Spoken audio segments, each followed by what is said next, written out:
Welcome to Objects of Desire, the podcast in which we talk about the things that mean the most to us. or tell us who we are, where we came from, or where we're heading.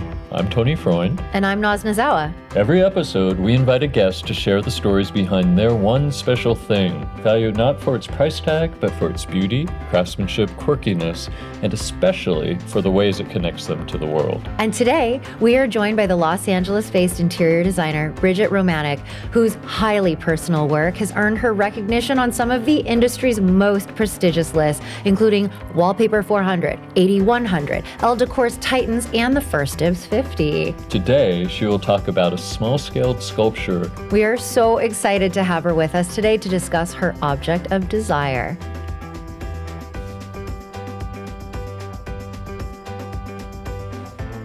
We are so thrilled to have Brigette Romanek here. We're so excited. It's my pleasure. I'm so excited to be here with you guys. And thank you for traveling from LA to New York, although I know you have many Absolutely. reasons to come besides Absolutely. us, but we were your favorite reason, maybe? Duh. No one tell her daughter. No one told my daughter. Don't tell your daughter or your client. Exactly. So you're here No, okay. So you're here today to talk about what object did you want to share with us? My absolute favorite thing that I own, and it's really for the past, I've had it for about 10 or 12 years, goes with me everywhere. It's a little rose quartz sculpture. And it was given to me by a friend who is in fashion. She's a jewelry designer. It's by Alma Allen, and it is a slice of heaven to me. I literally can look at it and feel better. Wow. It's a beautiful piece. How big is it? It's not in a very sense? big. Yeah. It's just about the inches? size, about 12 inches. Yeah. But it's a impactful 12 inches, you know, it really is. I love it because of the shapes. I love it because, like, in design, everything is so curated and structured, and you know, and everything's got a reason in place. But you throw in one of his sculptures, and it almost like makes the room feel more soulful, which is really important to me. And it just has this energy, and this feels like a life force to me.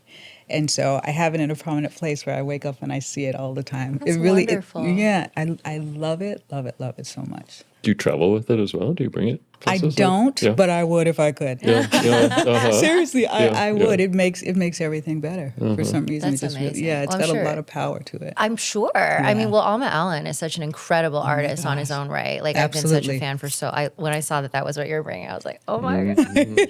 But also it's rose quartz, which just Yes. inherently has so many big my gosh. energetic properties to it. And that's genuinely what it feels like. And I think when I received it years ago, I didn't know much about, you know, like, it was before I was even doing design. So it wasn't about that as much as just the feeling that it gave me. And it still does today. Amazing. Did you know who Alma Allen was when you received the gift too? Okay, I didn't. interesting. And it was, you know, and I love learning about design and artists and people who are creative and that mindset, that brain. What did it take to create this? What were you thinking? When did you step away and decide it's right now? You know, this is it.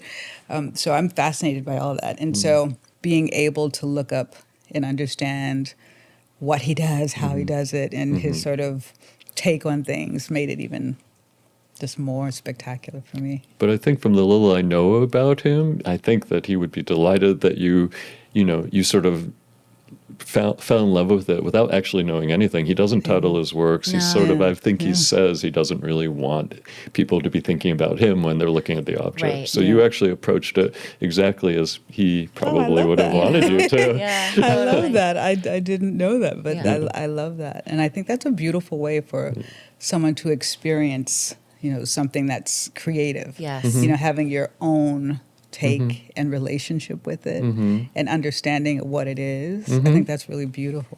Oh, I couldn't agree more. It's actually Yeah. funny because this came up on another episode with Dan Rosen about the fact that because we all have so much access to information these days, context ends up coloring what we think of things that we Absolutely. encounter nowadays. That we have to know, you know, who made it or what's the label, and then assign inherent value Yeah. because of the context before we even have formed our own understanding of if we like it or if we think it's good. Yeah. So that's so cool that you were just like, this is great. I love this. And then you found out like, okay. Well, that is the power of a great object, that you can viscerally respond to it. But then it can open the door to, all sorts of research about, It's true. It's really true. But I think really for me, that's the beauty of design, and that's something that I speak to my clients about all the time. Is like, how does something make you feel? Totally. And I think that's so important. Just having your relationship with something, and how do you want this room to feel? Even before we've picked one piece, what do you want out of this? And so it's really, I think that's hugely important.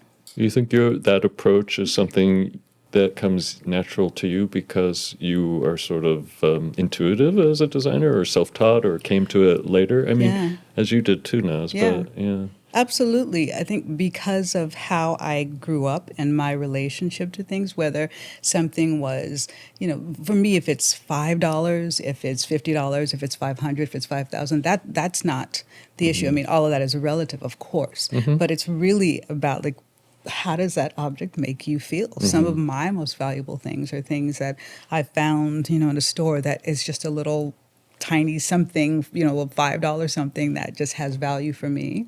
And because I grew up where we were always moving, and my mom was so great that she would literally be like, make your space your own, whatever you need it to be. And so we didn't have a lot of money. That just came from whatever I could think to do in the space to make it my own. So if that's painting or drawing a picture and putting it on the wall. So the value came from how the room supported me.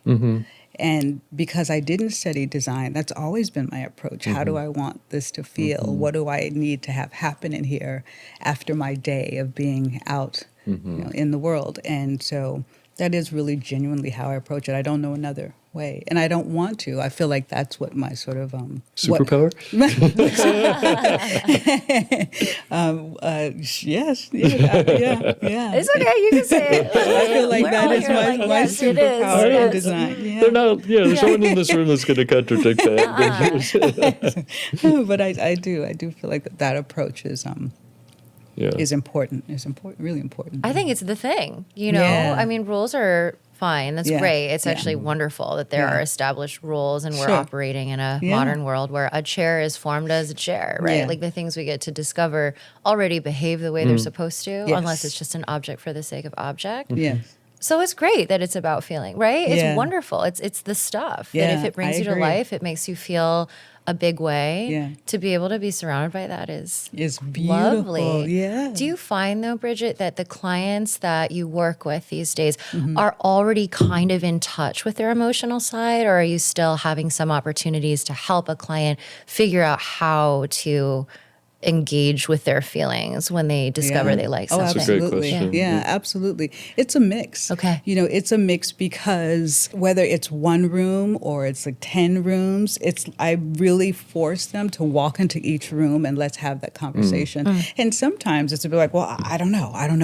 And I am always like, well, I can make it pretty, sure, but I really want it to service you. So I want you to think about it, and with that, we start to have these conversations where I'm able to pull out words and know from there where to go. And what's really beautiful about it is that a lot of times when clients will say like, oh, I didn't know this could be like this, or I didn't know, and they have these feelings about really enjoying the spaces. And I think that having a space where you use every room is really great and important, because often, people will walk by their rooms and maybe just use one. My goal is to have you use all of them, and really enjoy it. That's the goal. So that's why I ask those questions. And even when they're like, I don't know, I don't know, I don't want to do what I want to do, I keep kind of coming at it. And the more time they spend in the house too, the more they know. What they want to feel. And, So I have them meet me there a lot of times. So you do. So you really are pulling? You're guessing, or at this point also, do you just sort of intuitively sort of sense, or do you have tricks to sort of pull out exactly what it is that they want? Or well, that's a great question too, because I oftentimes I look at what they're wearing, and the conversations we have, previous homes, what they liked, didn't like. If this is their first time with an interior designer, there's a lot of conversations, a lot of lunches, a lot of just being casual and understanding, trying my best to understand them and who they are. And what's fun about it, I mean, the process is obviously amazing and challenging. It's all of those things. But I will write down different things throughout my time with that client, and from the beginning to the end, really. And then I go back and look at it later after the job is over and sort of see how it landed and where we got to and where we went to. Amazing. Yeah, that's wonderful. I mean, I always say you guys are, psychiatrists, psychologists. I mean, you really have to understand what it is. Yeah. Also be in touch with things like the energy that's coming off of an Alma Allen sculpture or off of an old chair or whatever it is. Sort of, what objects do give you an energy? Or maybe stepping back a little bit, you talked about creating these rooms when you were a kid. Can you sort of channel back? What did you want the room to feel like when you were 14? Oh my gosh, safe. I really wanted it to feel safe. My mom is a singer, and we often had to go to wherever she was getting work. I would often be the only Black kid. I was new all the time. I think I went to 17 schools or more, so it was, so it was a lot. That's a lot. Yeah. And what's crazy about it is it was really challenging then. And I had some wonderful times as well. My mom introduced me to so many things that I know I wouldn't have seen had she not, had the courage to make these moves. I had no idea that would really inform the love of my life with design, but because if I said I wanted to paint my room yellow, and I will never forget, I did paint my room yellow, my mom was like, okay, great. I had a lavender room. Whenever she would travel, she would bring me stuffed animals. And at one point, I had like 72. And I lived them. I could tell you every single one, their names. And I would, every time we moved, she knew they had to come with me, and I almost had it looked like an installation. Oh, really? You did very deliberately place each one. Deliberately. It looked like an art installation, a hearse or something. It was, hold on a second. But I did, and in my room, I would just pile them up. They're all like my friends, and she never said, can we get rid of some now? This isn't enough or anything. She's like, okay, let's, get them set up. I had a bed, a yellow bed. I loved that bed. She let me take that bed everywhere, even if that bed was going to be 90% of the room. She was like, okay. It was yellow frame or just yellow sheets? It was a 4-poster bed. Oh, yeah. She was amazing in letting me take with me things that made me feel comfortable and safe, and that made me feel like familiar, right? Something I That's could so grasp important. onto. Yes, Yeah. absolutely. And that's a part of how I design now, where people will say, I'm willing to get rid of everything, and I'll say, well, let's look at some of your pieces too. Like maybe we rework them, we reupholster them, maybe change the finish. Maybe let's hold on to some of these things. I had a client who had her grandmother's sewing machine, and I'll never forget it because she was really trying to figure out what to do with this. And what we ended up doing is putting it under plexi, and we had it powder coated and painted it to look like a bit of art, but she loved it. My mom, she was so great in trying to make sure I felt some ease. And that's what I want for people to feel when they, especially now. Especially now, with how our world is. But having people feel some ease and beauty and supported and good when they close that door. Absolutely. Yeah. Can I ask you, are you already working with some clients who are rebuilding after the LA fires? And is there kind of a different sensitivity or a different sort of heart that you bring to the sort of how do these things make you feel conversation? Yes. I'm working with a few clients that are building after the fire. And it's, in some ways, it's really a sensitive situation because people lost things that really meant something to them, and they had things in their memories, and that we cannot duplicate. And so we're trying to create homes that give them a sense of comfort, but also what I'm trying to bring to it as well, and what we've talked about, is they don't want to be reminded in other ways. You know? Right. So it's sort of this combination. Yeah, there's a combination. Completely. Yeah, Absolutely. and that is, I think, been a growing experience for me Sure. and for my clients and for my firm in general. And I mean, we've had people coming into the office crying and being really devastated, and for very clear reasons.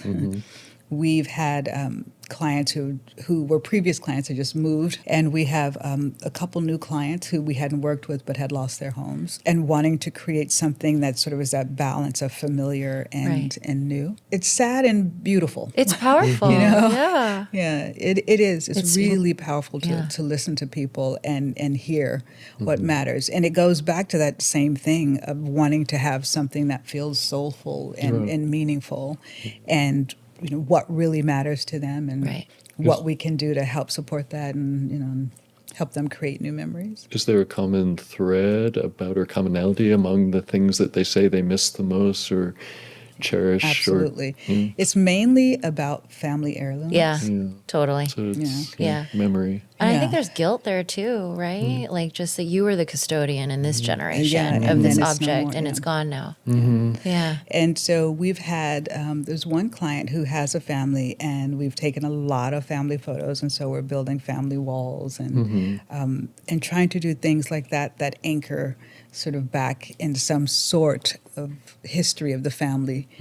So we're doing things like that, even orchestrating professional photo shoots, to just like help them do these things. And it feels really important for them. It's been hard, but I'm so grateful to get to be a part of that. There's always that question, which is, in my experience, gratefully, has always been hypothetical. If there were a fire, if your house were burning down, what's that one thing you would say? But even in that question, you don't think about the 3,000 or 2,999 other things that you would lose, that you would willingly give up. And I just, as someone who is incredibly attached to the things that I live with, maybe to some extent too attached, I can't even wrap my head around it. So that's now part of your daily practice is really kind of staggering to me. Yeah, it is. Getting back to the sort of Elma Allen, the way that object in the space does that for me. Gives you, right? Do you kind of find yourself seeking out objects like that in the projects that you do for clients? Yes. Yes. We can place things, and make a room look nice, but I want to bring that extra, heart and soul to it. And that's what I feel like these sort of pieces that just grab you, they do. Yeah. It's that layer of just making it personal and rich and enriching. Maybe someone else looks at that piece and just sees something nice, but for me, I go in there deep, and it's wonderful because it gives me that sense of feeling good. So, if I'm able to look at that and something is going on, I feel like, okay, I'm all right. Doing what it needs. Yes, I'm all right. It's okay. So part of your sort of sleuthing out what your clients want is sort of then matching them to the pieces that you think will give them that space. And that's part of that pull in the conversation, that we continuously have. And, even from the kickoff call, I'm digging in there. I'm a bit of a detective and getting everything that I can. Really that conversation is the fuel that starts everything. 100%. Right? Yeah, absolutely. Do you have a recipe though? Is there are you looking for, is it materiality? Is it a certain sort of form or silhouette that you are particularly, in love with? If you look at my work, it's also different. And it's different because I really try to pull what that client is wanting. And I feel so lucky. I genuinely do, because I love design as a whole. I love a traditional, I love a modern, I love a Spanish, I love a Gothic. I love it all. If it's good, it's good. So what's set for me is having those conversations and pulling out those things that I feel like, this is where this project's going to go. You know, so that's really my formula, if you will. It's not about like pieces or anything like that. It's just more about digging in to the clients as best I can. And That's great. Sometimes it's like the architecture that will trigger something. Sometimes absolutely. it's the view out the window. Sometimes all of it. Yeah. All of it, you know, all of it. And I always say it's like a recipe. Yeah. You know, you have all these ingredients, Yeah. you know, and now let's put it all in the pot and make a 5-course meal. Let's see what, you know, see what we got. So it really is, it's all of it. Yeah. You were confessing before we started that you're not actually good in the kitchen. But so this is how you cook. Terrible, but this is how I cook. Yes, absolutely, absolutely. I love that. No, that's good. And so if you find an object for a client and you have a big feeling about it, you're like, I can just tell that this is going to be the thing. Is there any sort of like derivative fall off when you bring that to the client? Or is it usually like, no, you were spot on, like you knew instinctively this was going to land and it hits for them? Yeah, wasn't it heartbreaking to you if they're like, no? It's a mix. Okay. It's a mix. Sometimes it's like, oh my gosh, you know, and other times like, what is that? You know, which is the truth. You know, it's a real mix. And so I will tell them, here's why, here's what I'm thinking. And sometimes it starts to go, oh my gosh, okay, let me live with that a few days. And it lands. And then other times it's like, nope, didn't land. And I'm completely fine with that. Completely fine with that. Because I am going to leave their home and then it's their home. And I don't want them to say like, oh, well, yeah, my designer chose that. And I don't know what it is. Because we've all heard, you know, we've all walked through houses with clients. They're like, yeah, I don't know what that is. You know, and it's like, that's not the goal, you know? Right. So it becomes like, okay, great. Let's do something else. And for me, I think it's really cool because it helps me grow and learn too. You know, so I never think, well, it's my way or no way. Sure. Right. You know, of course I get frustrated, you know, because I'm like, oh man, I know that would look amazing. But I just use it as okay. That's information. That's information, and let's rework it. And I tell them all the time, I'll never not give you everything I got and really want to make the space spectacular. 100%. Yeah. You know, but I want them to love it. Right. That's And really- if they don't and you do, it ends up in your house. Or it ends up in another client, like a simpatico client, you know? I mean, nothing that gets rejected is ever tossed in our office, right? I'm sure the same is true of you. You fall in love with the absolutely. design, but it's okay that the client didn't love it. Yeah. Somebody else might, Somebody or a will. reworked Absolutely. version of it. You'll figure it Then out. it's not a rip and repeat either. Yeah. It's literally, Yeah. we're matchmakers, and not everybody has to be completely unique. Yeah. Some folks are a little bit alike, Yeah. and that's okay. It So, is. yeah. It really is. Yeah. I love that term, interior design is matchmaking. I think that's beautiful. Oh my in a God. way. I think that's so much of what we do, right? Is like we Absolutely. find the thing and then we bring it to or if it's a commission, it's matchmaking the right artisan or the right right. artist to the right client patron. And that's a beautiful thing that It we get really to sort of is. broker these relationships where people feel, you know,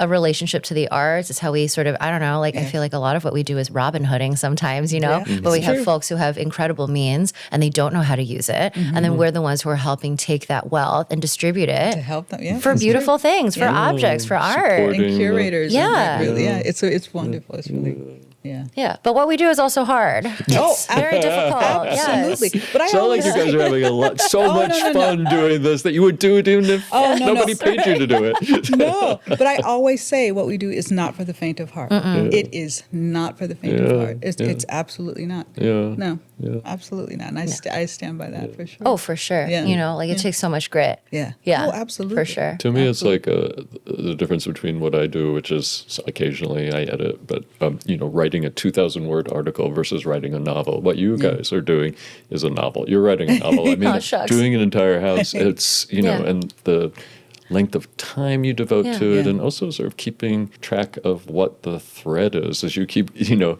as you dive deeper and deeper into the specifics of the project, but also understanding that the whole house has to be a certain thing, and that you had, well, the initial idea for what it would be, and how true. I love that you look at the end to see sort of your initial notes. It's like the architects who will do the sketch of a building on a napkin, and then after it's built, you know, like look at how true to that napkin sketch is that building still. Yeah, absolutely. Every time. Yeah. Every time. Yeah. We It's were a growing experience.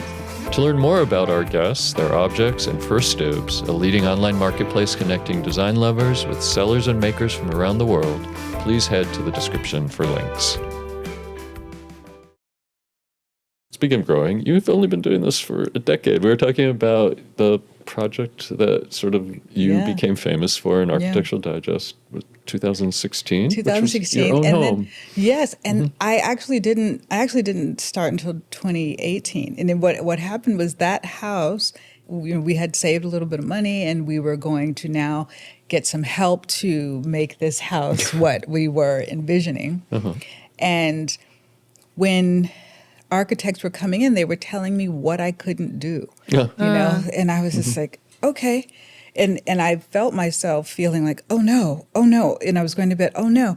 And an experience that should have been, feeling like, great, I'm creating our family home, was starting to feel like, oh no, I can't do this. And then I sort of woke up in the middle of the night and went, hold on, wait a minute. Why can't I? Why can't I? Because I wasn't trying to change the structure. I was just being told that, oh, the moldings are falling off. You can't keep them. Oh, you can't have that room next to your room. All these things. And I really genuinely was like, oh my gosh. And so I said, well, hold on. I'm going to do it. And I did. And I was learning as I went along, and I did it. And then I had a party, and someone had said, AD should see this house. And I was like, okay. Sure. Yeah. And Casual. And then they came to see it, and I didn't hear anything for a while. And then I got a call. And I'd been helping friends for fun, but it was never really, a career. I didn't think of it that way at all. So for the three people listening to this podcast who haven't actually seen the house, can you sort of describe what it was? And oh, sure. It was a house in Laurel Canyon, and 1929. It was Spanish, but sort of Gothic elements to it as well. And when we got the house, literally the staircase was not even attached to the top landing anymore. Molding falling off. Oh, the smells, it was just a mess. And I hadn't been inside the house. And Mark, I was on a plane, and Mark sends me a text, and he says, we got this house. And I'm saying like, okay, great, amazing. And it was really funny because in Los Angeles, there were two groups of people. And either people who said, oh, I know that house, I partied in that house, had so much fun, used to have the best parties there. Or people who never seen it. But it's literally right on Laurel Canyon, but they're busy driving up the street, so it don't pay attention to it. Yeah. So I was more of the never seen it people, and and got a hold of it and really reworked the inside. But I kept some of the things, like the molding that was falling off. I thought was beautiful. I thought that was part of the history. So I'm like, no, we're keeping that. Right. Different things and funny little quirks about the house I fell in love with.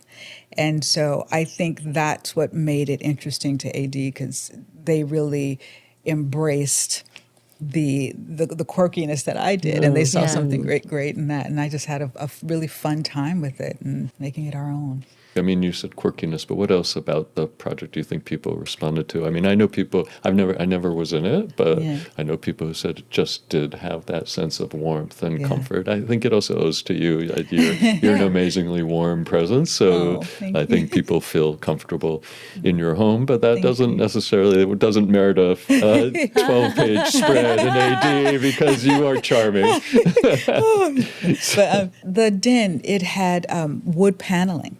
And the architects and people come in like, oh, we'll get rid of this. This is old. And I said, but why? It's so beautiful. And and it was like, oh, well, it's scratched up, it's messed up, and there's a sticker on the fireplace. I'm like, but that sticker, that was someone who was here. And so you left the sticker. I left the sticker. I left the old fireplaces. I left the wood in the room, and I really just embraced the history of the house. I wasn't willing to take that away. Yeah. But then it became this incredibly modern house. So how did you do that? By the furnishings. I think with the furnishings and the kitchen, I did end up turning into a proper kitchen, because at the time when the house was built, kitchens weren't used for anything other than cooking. By somebody else. By It wasn't even right. the family was Yeah, hanging right. out No, there. exactly, Yeah. exactly. So it was just a functional space. Right. Whereas the way we use it, it's a space to be in and Yeah. entertain, and a family space. So I made the kitchen bigger. But one of the things I didn't want the kitchen to look like a kitchen. I wanted it to look like just another great room. So I had put the refrigerator in the back. I had no upper cabinetry. I had sort of hidden the stove and then made a really beautiful custom a piece that I designed, millwork for the kitchen, and it just housed all of the dishware, but in such a beautiful, elegant way. So it just looked more like another room. And that worked, since I don't cook very well. But it Who was needs used a refrigerator in your kitchen? It's okay that it's down the hall. Oh, exactly, that's fine. But it got used a lot for It did. cooking. It Just did. wasn't me. Thank you, Mom. Thank you so much, Mom. But yeah, I think that just really, it had an old elevator, which I thought was really fun. Amazing, And I turned that into a little bathroom, a funny little bathroom. Oh my So really? yeah, so That's really awesome, just fun things. Yeah. And, Actually, I have a question, which is, where does your Alma Allen rose quartz sit in your home? Do you move it around? Do you charge it? gosh. Like, Sounds Oh like my gosh, it does move around. And I recently got this vanity, and I'm obsessed with it. It's a USM, and just really beautiful. And it's sort of this shade that's kind of pinkish, kind of a creamy tan. Oh, it's gorgeous. But sits right there. There's really nothing else there besides perfume and is this in your bedroom? and just my beautiful sculpture. That's And perfect. So I wake up and see it. yeah. So it just brings me a lot of joy. I mean, it has been many places and sat in many different rooms, but that's lately where it is. All right, Brigitte, you're so discreet and lovely, and you probably wouldn't say it, but I think most people do know that you have a great number of celebrity clients, everyone from Gwyneth to Beyonce to Demi Moore. What's it like working? These are people who have by necessity had to sort of put up guardrails to the outside world, and I think in that sense their home is even more important. So what's it like to work with them? What are some of the both pleasures and challenges? I love it. I love it because, I mean, I treat all my clients equally, and somebody walked up to me and said, oh, we were thinking about you, but we know you only work with celebrities. I mean, no, all my clients are celebrities. No, absolutely Good not. answer. What I love about it is that these are people that have a lot of access to different things and get to see different things. And so it's my job to show them things they haven't seen. So it makes me a better designer, and I keep pushing and pushing myself and wanting to do better and show more. So that's really fun. And it makes me a better designer for all of my clients, and I get to just continue to push myself. But all jobs do that, but it's really, really fun. I think another thing that's great is that they are creative people, and they understand that what we do is creative, and they allow that process to happen, if that makes sense. They understand it. Yeah. They really do. They understand it. And so that's super helpful, because sometimes you have to kind of, help your clients to understand what you do and why it takes the time it takes. But as fellow creatives, they really have been so great in understanding that. And then Gwyneth is one of the funniest people. Oh my God, she's so funny. And so it's just really fun to have an exchange, and I'll show her something and she loves it. I'll show her something and she might not. And so but it's just so funny. Like I fall on the floor laughing with her. And so yeah, I really do. I love it. So even when Gwyneth rejects that piece that you are so in love with Yeah. and determined that it needs to have pride of place in her living room, she can disarm you to the point where you're just hysterical. Oh my God, it's so much fun. And it's fine too. And it goes back to what we were saying earlier. I'm so okay if my clients don't like what it is or what I've chosen, and I just okay, I'm gonna pick something else. Challenges, I would say, is they're busy. They're busy. So I try to get a lot in during the time, okay, this, but they're busy. I never thought about that. Like, celebrities are really creative and actors are empaths at the maximum. Like, I mean, significantly more than I'll ever be capable of processing emotionally, right? So they get it. Yeah. Okay, it's that's really cool. true. Yeah. Yeah. And you can really show anything, which is so cool. You can really show anything, and it's looked at like, let me go ahead and think about that. So I love that part of it. Yeah. They also have been used to being on set where they've seen the magic of scenography, how it can enhance their characters, their relationships. They are probably respectful or understand the power of what you can bring into their homes. And I mean, Beyonce is so lovely. My goodness, it's just such a real pleasure. Yeah, a real pleasure. Okay, Brigitte, what's your hot take right now? We all need to know. My hot take right now. Okay, so as we know, Wallpaper is back with a vengeance, right? I've always loved Wallpaper, always. And I have some clients who are still kind of afraid of it, right? So I said, let's do one wall and in that room so that you can kind of get used to it. And it looks spectacular, but I have been told that other designers are not happy with me doing one wall. That's the accent No, wall. this is actually a deep controversy of mine. Like, you and I are fighting now, actually. Wait, but was that your Trojan horse? You were like, we'll do one wall, but you actually intended to do the other three. Well, no, I loved it as the accent wall. It looks really beautiful. It's in an office, and he didn't want it to feel too sort of closed in, so I picked like a crazy pattern behind his desk, and it looks really quite stunning. And I really love it, and I stand by it. I love that, Brigitte. And I believe that if anyone can make the naysayers turn around about accent walls, it is Brigitte Romanek. Oh my gosh! Oh, thank you. I'm trying, but I heard I got in trouble. I was like, oh no. That's so funny. They're like, no, this is our queen. She's supposed to make everybody do all four walls and also the ceiling and also a custom rug. Like, no, don't give people an out. I'm teasing, but Okay, but this actually was a truly hot take. I appreciate you. Because you didn't come in with some throwaway. Like, sometimes the ugly thing is okay. Like, it's like, of course, we all agree with that. She speaks the truth. That was a real hot take. I appreciate it. Well, thanks. I do. I just moderated a panel at Palm Beach Design Days, and Brian McCarthy, who's been doing this forever and actually came up the old way, he worked at Sister Parish. He was talking about, sort of made this point a little earlier. He was saying, at a certain point, what you all do is not a science, it's an art. And I really honestly believe that, anybody can probably look at 1,000 images of what is current and hot now and of the moment and place those objects in a room, and it will do its purpose. But to create what you do, which is sort of timeless, it's a cliche, but it's a truth too, requires an artist's eye. I have a friend of mine, and she called me one morning. She goes, I'm going to do interior design now. And I said, okay, amazing, great. And she did a house, and then I ran into her at a party, and I said, how's it going? She's like, I'm not doing interior design anymore.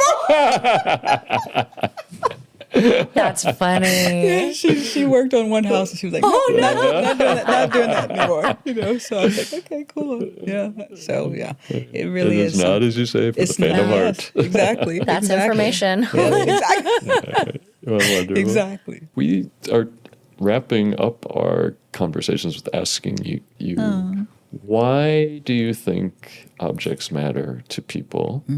I mean, I think our entire conversation has touched on that, but if you were to sort of put it into a phrase or a sentence, why do we desire things? I think we desire things as something to feel, to make you feel grounded, something to make you feel good. I think it's just that simple. I don't think it has to be so complex. It's something that makes you feel good.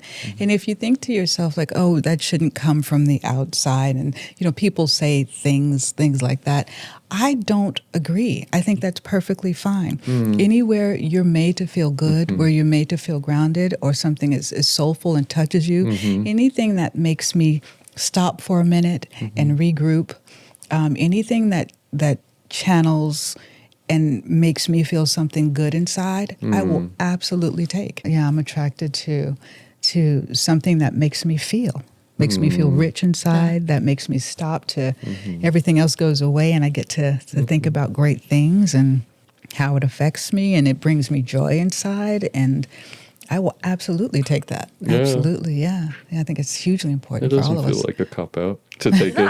I think it's, It's like a deeply human. My mom, who I love deeply, she had to go all the time. She had to go and she had to go to work. So what did I have? I didn't have siblings or anything. It was just sort of me, and I was able to look around and say, okay, I know that can ground me. I've had that with me for a really, really long time, and I have history with that thing. And that really made me feel okay. I had no idea it would turn into my career, but it makes such sense now, So, and that makes me believe in the universe and how it all comes together too. So, yeah.